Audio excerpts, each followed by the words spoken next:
my frustrations at the lotus feet of Param Premamaya Sree Sree Thakur, Paramaradha Jagatjanani Sree Sree Barma, Param Pujyapada Sree Sree Gorda, Param Pujyapada Sree Sree Acharya Dev.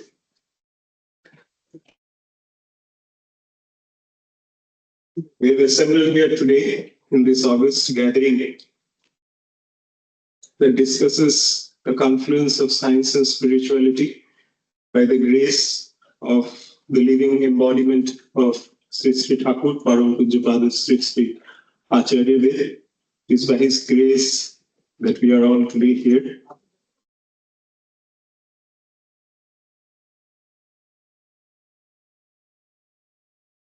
First of all, I would like to make a disclaimer that I am thoroughly unqualified in talking about this issue. And in the course of this, whatever I am going to perhaps make an attempt to talk about is all by his grace. All the errors, lapses are my own, and I need to be forgiven for that. Also, there is another disclaimer. I may have used some translations of Sree Sree Thakur's sayings in English, and some of these translations may not be accurate rendering of what he may have said in Bengali. So, even before we start, we'll try to see what really is the unifying thread between matter and spirit. What exactly is the spirit? Does it invite the notion of God? Does it invite the notion of something unseen? Does it involve some kind of blind belief? What is it really like? So this is what you have here on this slide. You have a book on relativity theory by Albert Einstein. This book, as you hold it in your hand, is gross matter. It weighs something. It has a mass in kilograms, right? But all of us know that that is not all that exists about the book. There is something that may have given rise to the book, and that's the spirit of the book. There is a mind of Albert Einstein which was at work, which gave rise to this, and which gives it its worth, its meaning, its substance, and that's the spirit. So this is the matter as we observe it, the material world, and then there is the spirit. So you see there are three people who are viewing this book, all having very different views of this book. The first is a scrap vendor. I don't know whether it's kind of very clear from the rear. So the scrap vendor views it as raw mass. He's trying to make some money by selling that book, as it is in the weight in kilos or whatever. Then there is a college student. She also benefits from this book, but benefits by coming closer to the spirit of the book because she reads the book and tries to pass an exam. Maybe that gives her a job, and that gives more value to whatever the book was supposed to be about. And finally, this is the picture of Eiffel, who was Albert Einstein's student, and he's the sincere seeker. When there's a sincere seeker in whose hands this book lands, then this person is not trying to just gain something from the book per se. Maybe because his quest is sincere, he would essentially book a ticket to travel overseas and meet Albert Einstein in person, or someone in the place of Albert Einstein who embodies the spirit of that theory. And such a great man was Eiffel. He was one of the leading researchers, collaborators of Albert Einstein. He would also call him a student, maybe, but whatever. So there are these different perspectives that we can take on gross matter. And to the extent we take that perspective, we turn spiritual. The one who is closer to the cause, to the source, is one who is more spiritual. And all of this culminates I mean, whatever I'm basically saying is essentially a result of what Sree Sree Thakur summarized in just one sentence. What he says in Sutanu Chakraborti, the ideas and activities that lead man towards the cause are spiritualism.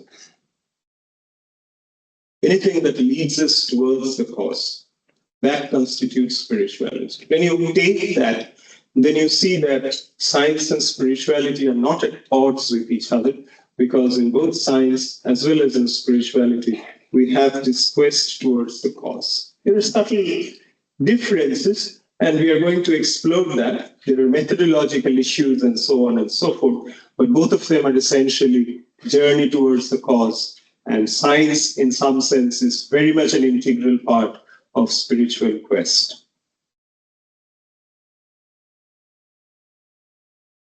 So what is taking this broader stand from Sree Sree Thakur saying, what is the converging point? So on the left side, you have the night sky. You have the moon that appears big. You have the stars that appear small. Science dispels this illusion. Science tells it's the other way around. The moon is indeed smaller, perhaps, than the stars which are far away. On the right, you have someone who is undergoing a period of stress, anxiety, and so on. She too is trying to find out or figure out the cause that can explain this. Maybe, analogous to the night sky, we have a sky in our mental world in which our personal problems appear too big. The current space, the time, the people, individuals, the setting, that appears too big, and something else loses context. Spirituality is supposed to dispel that illusion, very much like how science dispels this illusion about the night sky, and position things in perspective so that we can have clarity of vision, which is of paramount importance if we have to take decisions that essentially are something that are beneficial for us along with those with whom we are interacting. So this is kind of something that all of us have experienced. There are exams that we have written in class 5th, 6th, 7th. We have all, some of us have become toppers in this exam and so on. And none of those certificates, none of all those achievements give us any pleasure today. The current stress, PhD scholar may be sitting here somewhere, some student maybe they're undergoing stress. All the past achievements are not coming to any use, which means at that particular moment, that particular achievement was like the moon. It was so big, right? But today it is dwarfed by other.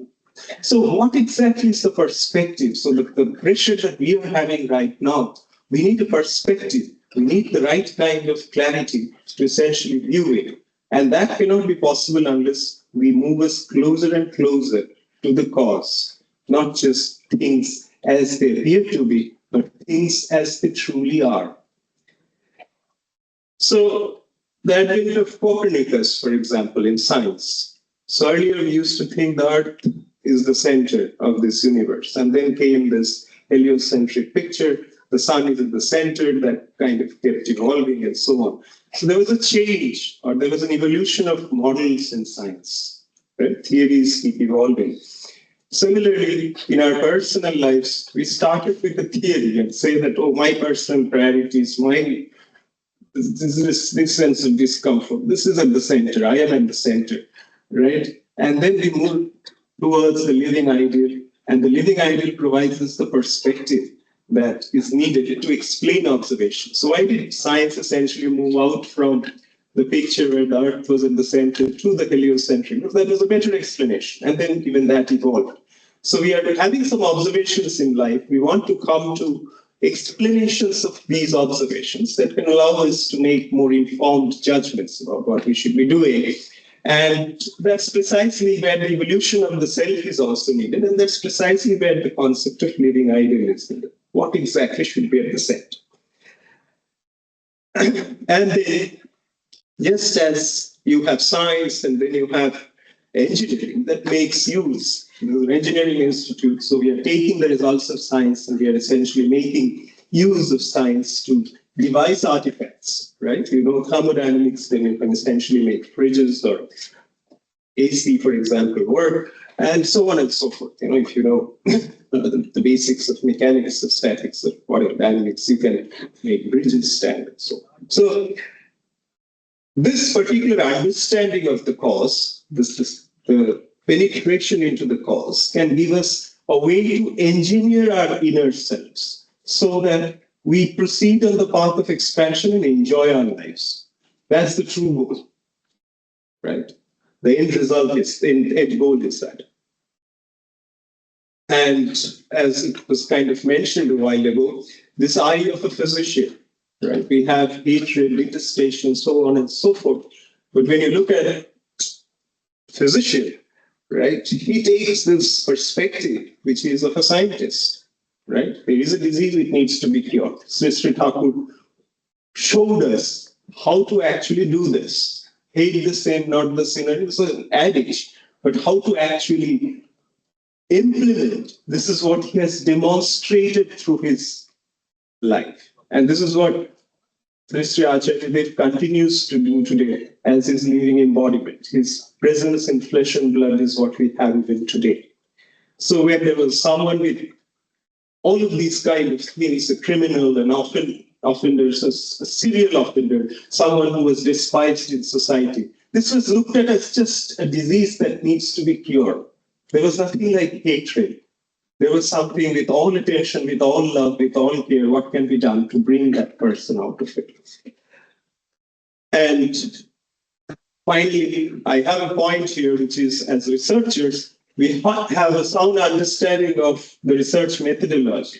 We understand that we have hypotheses, we essentially make observations in nature, and then we have hypotheses about why these observations could have happened, and then we systematically have a process of testing these hypotheses and arriving at theories and so on. And then these theories keep getting refined as we have more and more observations, some of which may be contradicting the theory and so on. That's how theories keep evolving.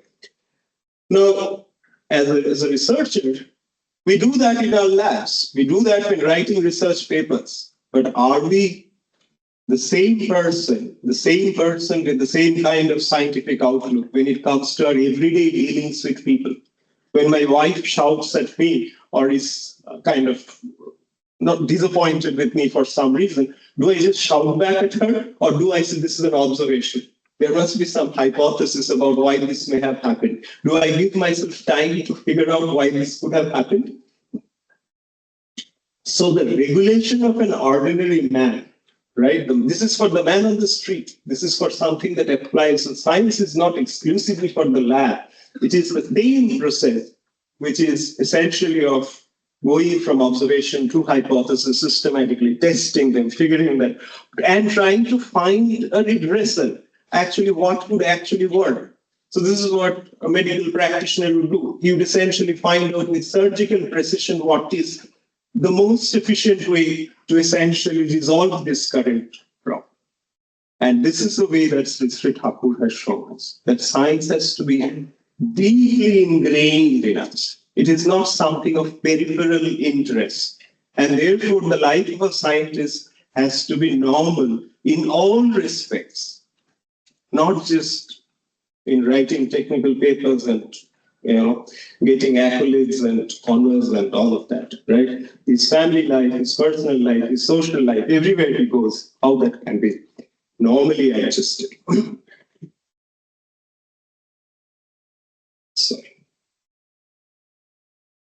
Sorry. So this is the saying of Sree Sree Thakur: if you at all have found fault and it remains stored in your head, in inquiring into its cause and circumstances, properly understanding how it became possible with a feeling of sympathy, empty out from your head what is stored there in such a manner that it becomes abnormal to you for this kind of thing to happen again. So Sree Sree Thakur is called abnormally normal, right? So we say, oh yeah, everyone gets frustrated, so it's normal to do that. Sree Sree Thakur says, no, that's not normal. As a human being, This model of perfection is normal, where one is perfectly methodical, perfectly situated in the cause, perfectly situated in the sincere quest for the cause. And that's the normal state. And we are aspiring for that state of normalcy, not the proud sense of normalcy, where, oh, everyone does that, I mean, that's fine. So we don't settle with that mediocre. The question, the $1,000,000 question now is science not enough? Do we need anything like spirituality? Is the scientific method not enough? So first of all, we have to understand that science has its limits. The first is the cognitive limit, and the second is the existential limit.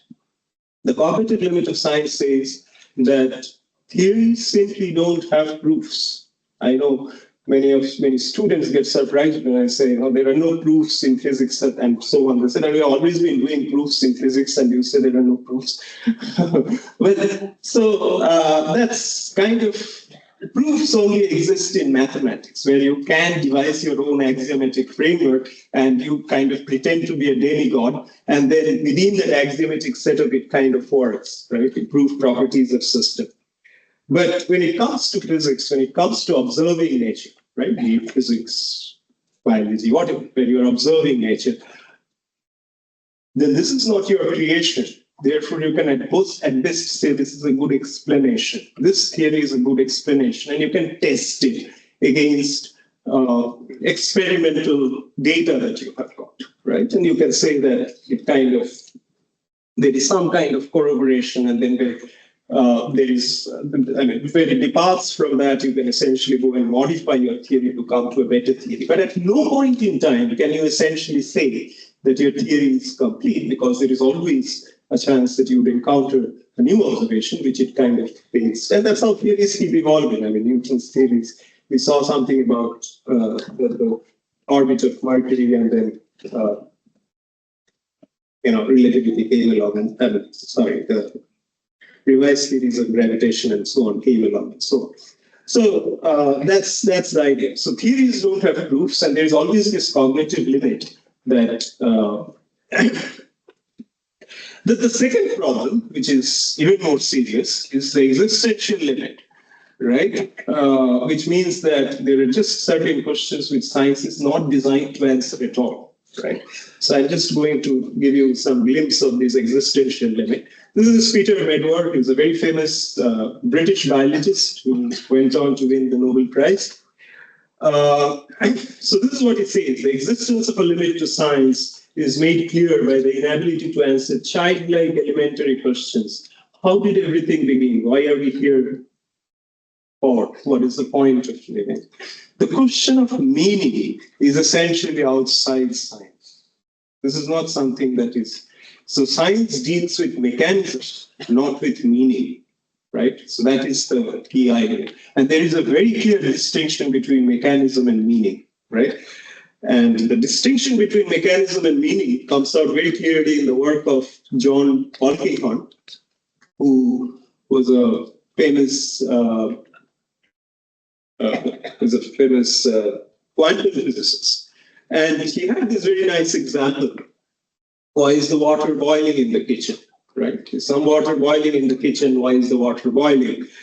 And there are two answers to this question. If you ask scientists, you would essentially say that the water molecules are moving far away from each other. There's some state transition or whatever going on. But if you ask the person who is actually making this, in the kitchen, say, the water is boiling because I want a cup of tea.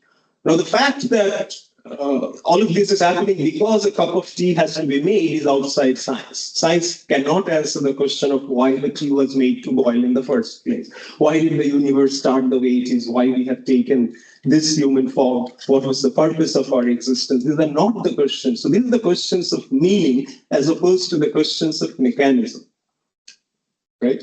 And therefore, this is to do with the existential limit of science. Right. So both from the cognitive limit and from the existential limit, we understand that science has its limits. And Roger Sperry essentially says, Roger Sperry is, again, a very famous neurophysiologist, again, a Nobel laureate.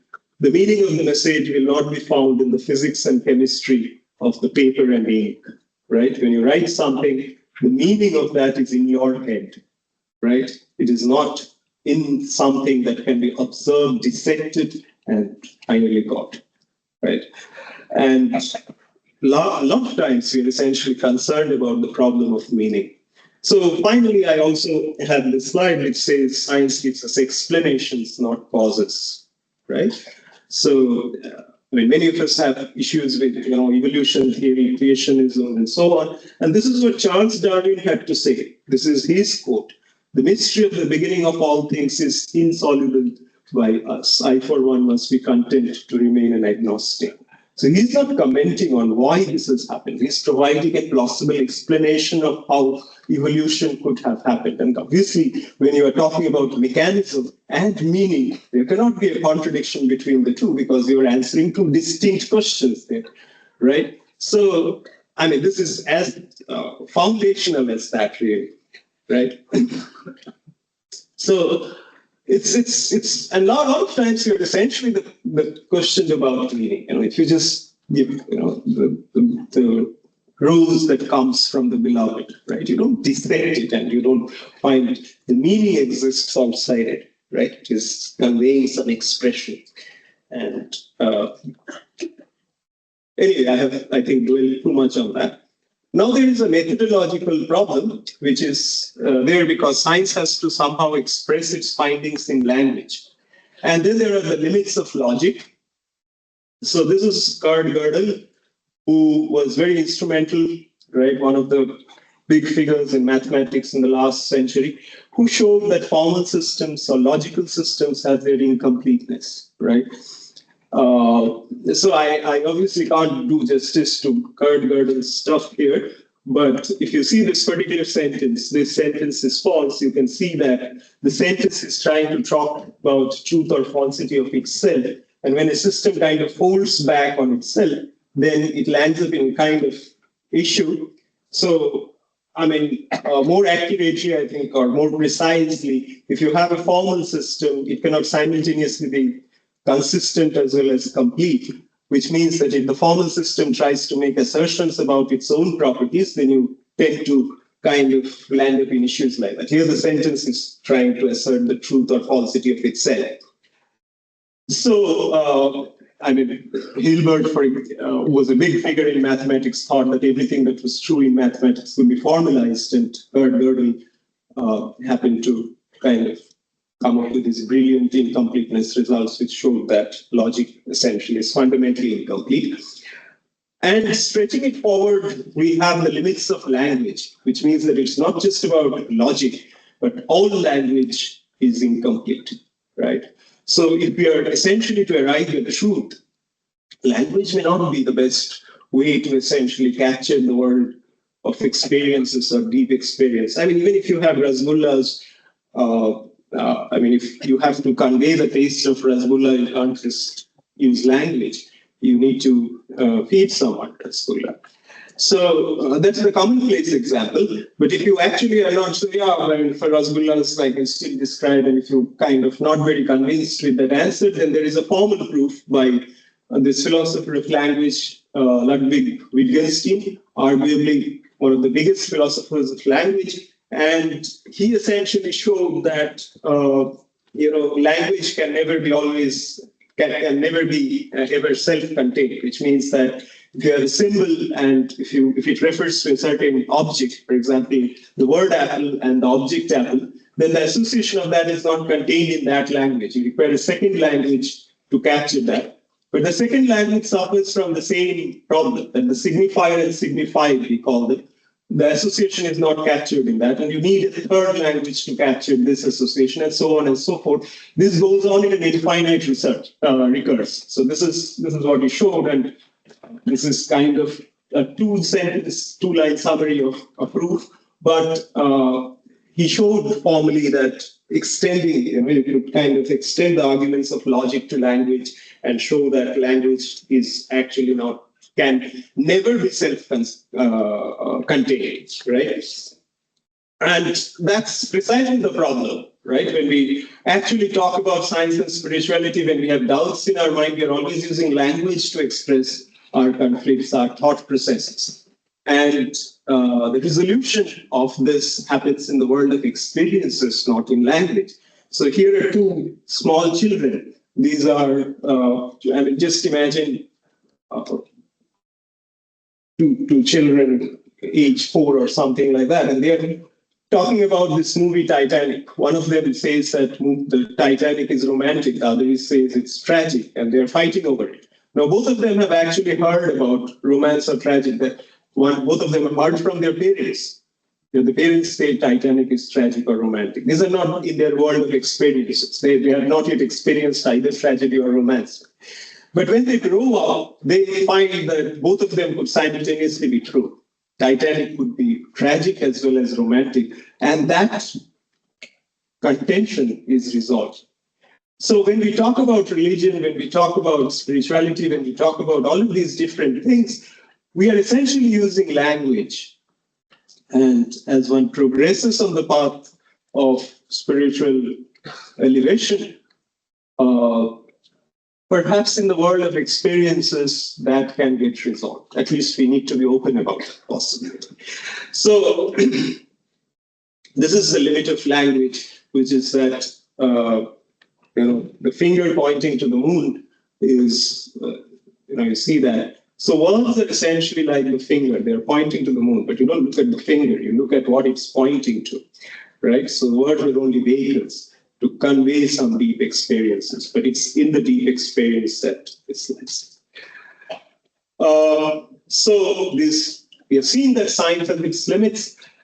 So the limits are in the form of cognitive limits, existential limits. The limits are in the form that every form of science, be it logical, mathematical, be it written form, in the form of text, has to resort to language which is fundamentally incomplete. Therefore, there must be a way to transcend these limits, and that's where spiritualism comes in. So the first misconception about spiritualism is that we need to give up reason, right? And that is precisely what Sree Sree Thakur demonstrated, that spirituality is deeply situated in reason, right? It's a journey towards the cause, so obviously it cannot abandon reason. So at one point in time, Sree Sree Thakur, in the history of mankind, this is a unique blend of the material and the spiritual, the worldly stuff that we are kind of immersed in, and all that appears to be transcendental. He has kind of brought all of it in one place and shown this is exactly how it is, and he demonstrates, as he continues to do today, how to actually implement that in practice, which is something that is very important. So Sree Sree Thakur never said, this is a question that's out of my jurisdiction. Someone said, why should I help another person? Everything should have a reason, is what Sree Sree Thakur says. So this person says, why should I help another person? I'm very fine without helping him.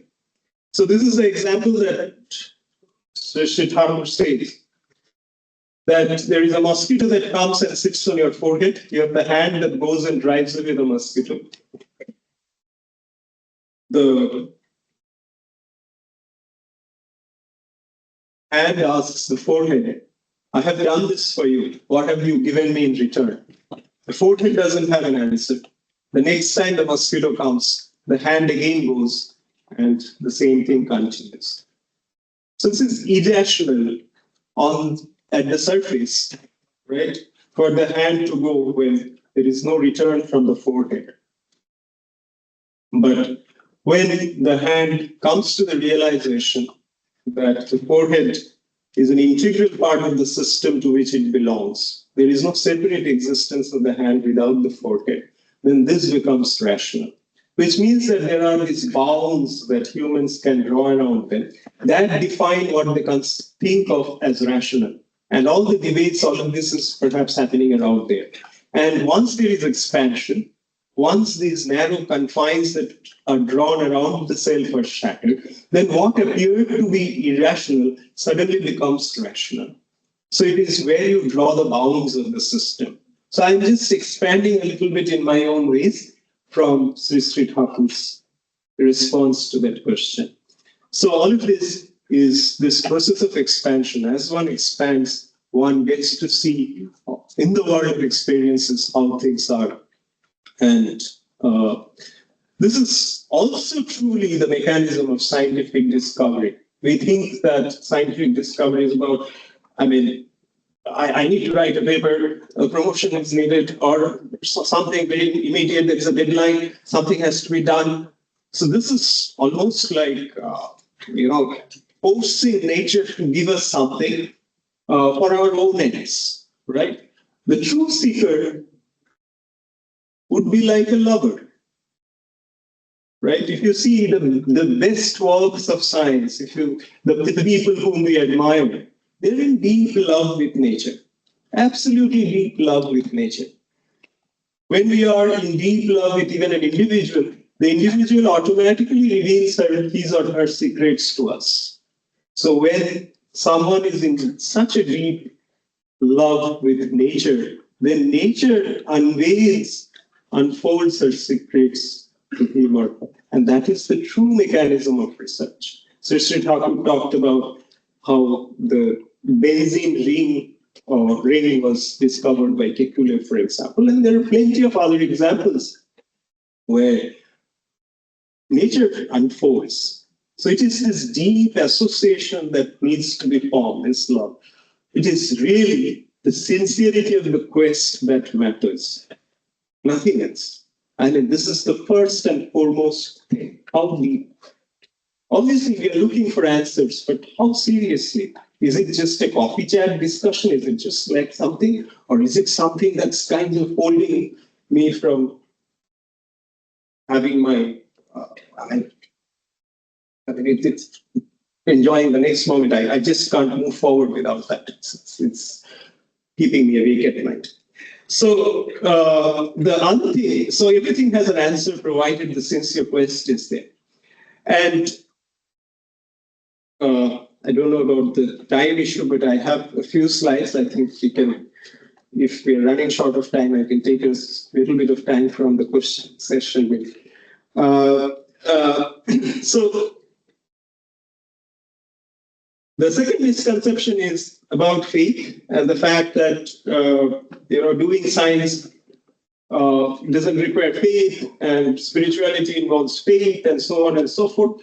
And that's a big, big misconception, because all of science rests on faith.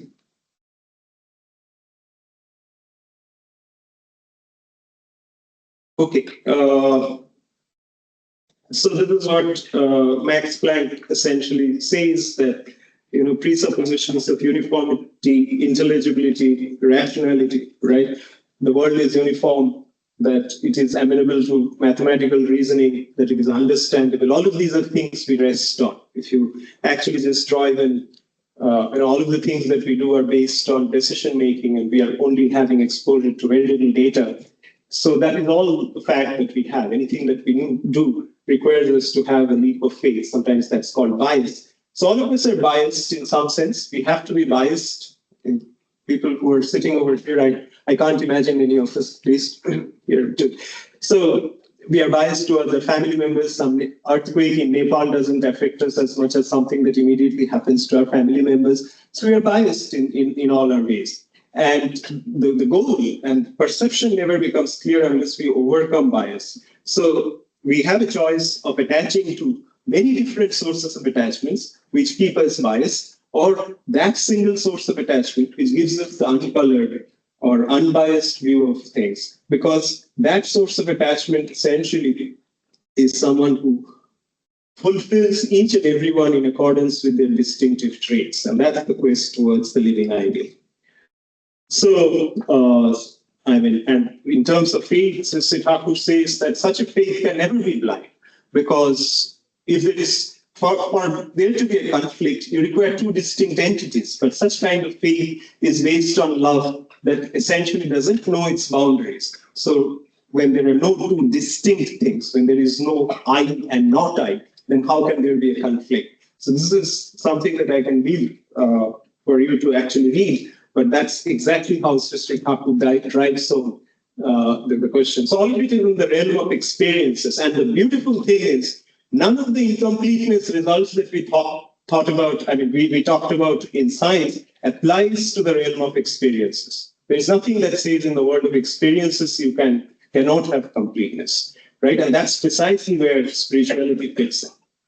And also spirituality has nothing to do with rituals per se, just like you use and this is also Sree Sree Thakur's analogy, just like you have the chalk and the duster that you use, but the spirit is education, right? This is, the spirit is you have something that's kind of deep within, you can't but say, but you require this mechanism to convey it. And if it is justified by the meaning, then it has a purpose. Otherwise, it has, what purpose can it have? If you take a photo of Albert Einstein and if you garland it and put Einstein, some instance sticks, what do you get out of it? So obviously, it's the meaning, the quest that really matters. And if the ritual is supportive of that quest, then it has some purpose. So, I mean, the twain must meet. Sree Sree Thakur says that if the world outside did not have a reflection in our inner world of consciousness, then even while being conscious, we would not have found any theory at all to explain matter.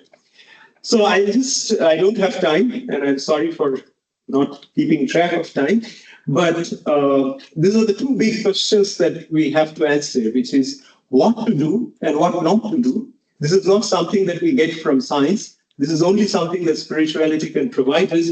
And this is the question of meaning. We have seen that the question of meaning is outside science. The second is how to do it, the question of efficiency. When you know what to do, which is actually, so you don't want to do 10,000 different things throughout your life which are not aligned to each other. So at the end of the life, you say, oh, I've done this, I've done that, I've always been thinking this and that, and finally none of these things added up.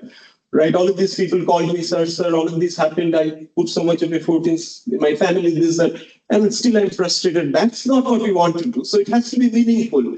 And for meaningfulness, you require what to do to be right. This is something that is required. The second is how to do it and how to do it efficiently. So for that, the inner obstacles and the outer obstacles. So whenever you get to do something, you will have obstacles from inside, our complexes, right? Our passions, the fact that, all the different lust, greed, everything, and our limits in all different ways that we impose on ourselves, our weaknesses, and so on. And the impediments from outside, right? So how to overcome that so that you can essentially achieve that goal? And this is mission-mindedness. When you have someone in the hospital, then you don't talk to 100 different people on the road, and you have someone to attend to. And if you don't do that in half an hour, then this person won't be there. So you just don't have the time to spare. So true spirituality makes one mission-minded. He knows exactly what is to be done, and he knows how to do it in the most efficient way, right? Therefore, there is less dissipation of energy, and therefore, this is the idea that Sree Sree Thakur has categorically emphasized, that one who is not successful in the material world cannot aspire to be anywhere in the spiritual world. These are very, very closely tied. So, and if you look at a system like Google, for example, right, we are spending so much time trying to optimize it, making search even faster. But where is the actual bottleneck? The actual bottleneck is here. It's the human who is interacting with the system. And he's the one who is finding out what query to give, and the meaning, and everything is originating, and what he has to do with the end results. So that question of meaning is outside it. We can only optimize that part. So the sharpening of the perceptual faculties, this big instrument is the huge bottleneck. 99.999% of the bottleneck is there. We are trying to optimize that little thing, which explains why the percentage of creative people in the world has not changed too much, even with the advent of technology. Right? Because the number of mission-minded people, the people who exactly knew what exactly was to be done, and that's precisely what is to be done. In the West, they have fixity of purpose. When they set something on purpose, they actually get to do that. But on top of that, they also need fixity of principle. which means that it is actually something that contributes to the well-being of oneself and of others. We don't want fixity of purpose in launching a war. We want all the good things from the West, but so I think there's also a beautiful thing about this analytic and synthetic perspectives about which Sree Thakur said. When people studied the human year, they actually first they looked at just the year itself, right? There were two scientists who were looking at it, and then they understood it more in the context of the human body. So when you look at it in a larger context, you get to see this sense of purpose emerging. Similarly, if you take an individual alone, then you don't get to see where exactly things fit in. But if you take the broader context in which he's situated, and that's where the ideas of consciousness and other things come along. So Sree Sree Thakur has essentially showed us the way to lead a life effectively, and with all the wisdom, it doesn't take us forward unless we have a love center. So we can have the higher awareness, we can know theoretically that the propensities of the mind take us away, but it is this love center that essentially guides this, just like a toddler is held and each time it falls and given hope, so that we can move forward. And it is at his feet that I offer my prostrations and conclude. I'm sorry about the fact that I took more time, but maybe I can skip the question answer session and take it later or whatever.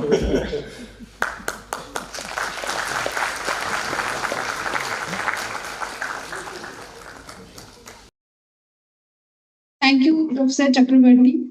It was too deep, sir. We were totally indulged into your talk, and I hope our audience, you all liked it. And we have some questions which we have already received through our QR code. So we would be happy if we could answer one or two of them, sir.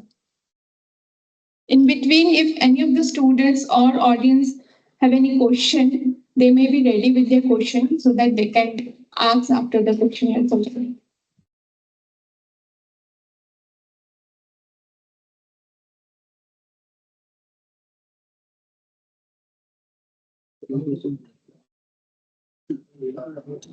So here go the first question by Shayan Mondal, a student. What is the goal of spirituality? Is spirituality beyond science, or it is just a part of science?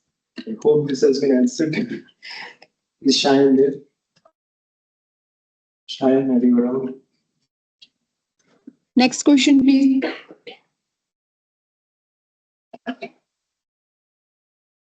Right, so how to practice spiritual thoughts. Maybe the later talks will cover this, or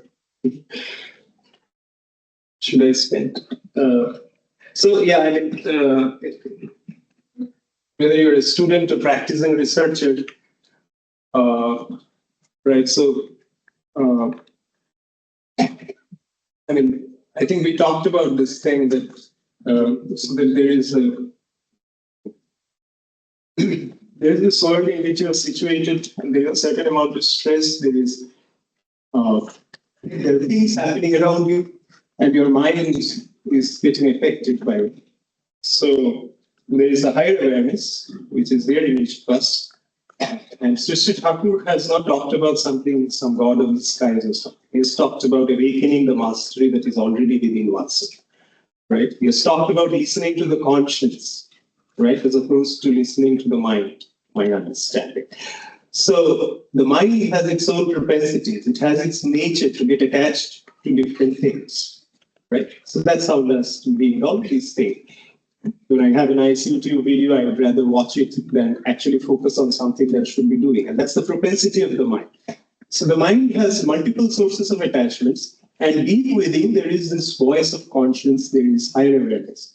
So the awakening of the higher awareness is something that has to be practiced.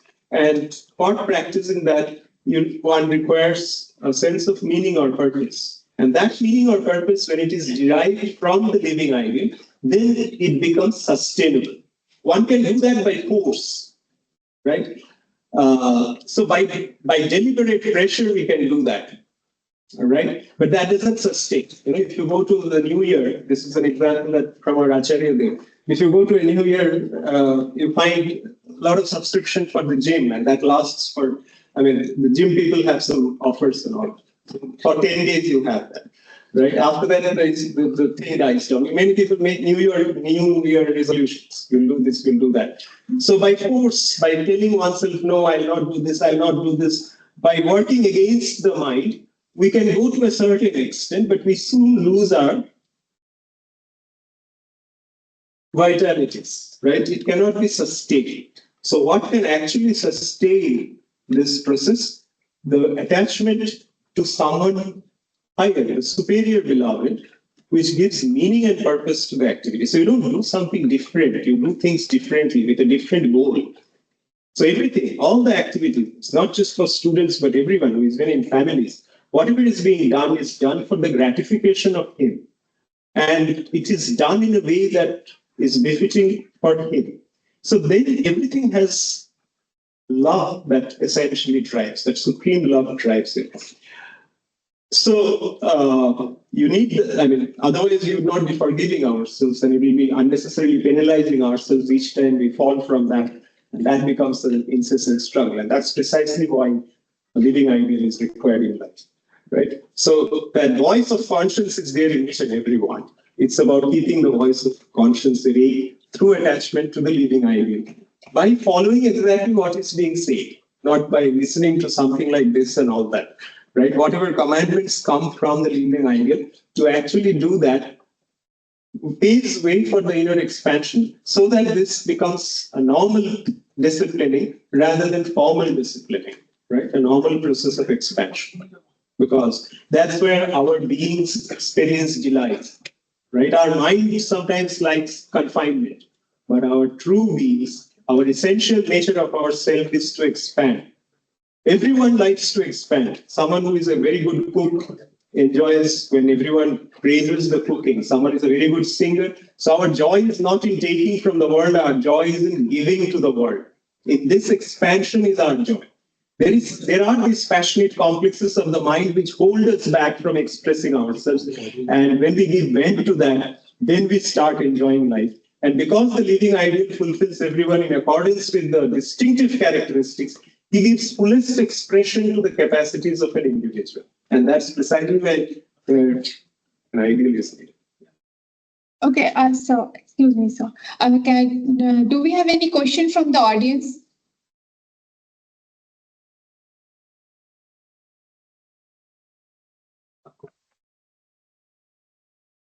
Good evening, sir. Sir, I need to understand about that night sky and girl was thinking in deep inside in that repeat. I need to understand that. Well, I just say that when you look at the night sky, the moon appears big, the stars appear small, right? Science still puts the other way around, right? Similarly, spirituality helps us position things in perspective. What is actually important, what is not important, what we're focusing on, should it be consuming all our energies? Should we get too stressed up about that? Or is it not so significant in the bigger scheme of things? Should something else take our attention? Positioning things in perspective. So that was the analogy between. But how it relates to anxiety, overthinking? These are instances. How you, right? There's a mental space, and much of it is occupied by something, right? When you are having exams, for example, right? Thought of what the outcome would be is occupying a large part of the mind. And the preparation is now taking a side stage. But what should act? The logical mind, what does it say? The logical self, right? That the preparation should be at the center. The outcome is not in my hand. There are several factors, how the question paper will be, how other people will write, what my rank. These are not things in my hand. Sure. So the illogical mind is occupying most of it. And therefore, I'm not successful when I actually write the exam, right? So there is this mental space in which things are occupying spaces disproportionately. That was the analogy with the night sky. We need to resolve that. Then we can understand that this part is in my hand. This is something that I can actually act on. This is the part that I should not be focusing on. Right? Thank you so much, sir. Really clarified. Well, this it's quite bigger one. So if time permits, we can take the answer later. So thank you, Professor Chakraborti, sir. Thank you so much for your insights on the topic. And now, sorry, we have a question from Professor Behura, sir. Thank you for the beautiful presentation. I have a small question. It's a clarification rather. Limits of our language is the limits of our thought. Wittgenstein has told. Okay. So towards the seventh aphorism, towards the end of the book, Practicals, he has mentioned the ecclesiastical things about which we cannot speak, we should silently pass it on. Okay. Is it the case that spirituality is something which is not science about which we cannot speak? Shall we become silent? Or is there any possibility that we can make some kind of judgment about that? Thank you. Thank you.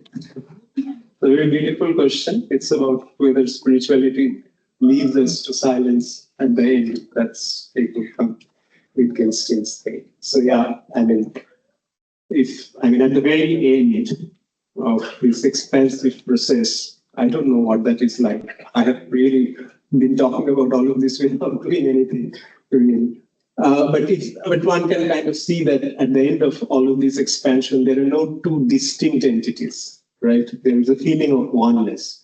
And language is, when there are two, you at least need two different entities for language to be there and for communication to take place.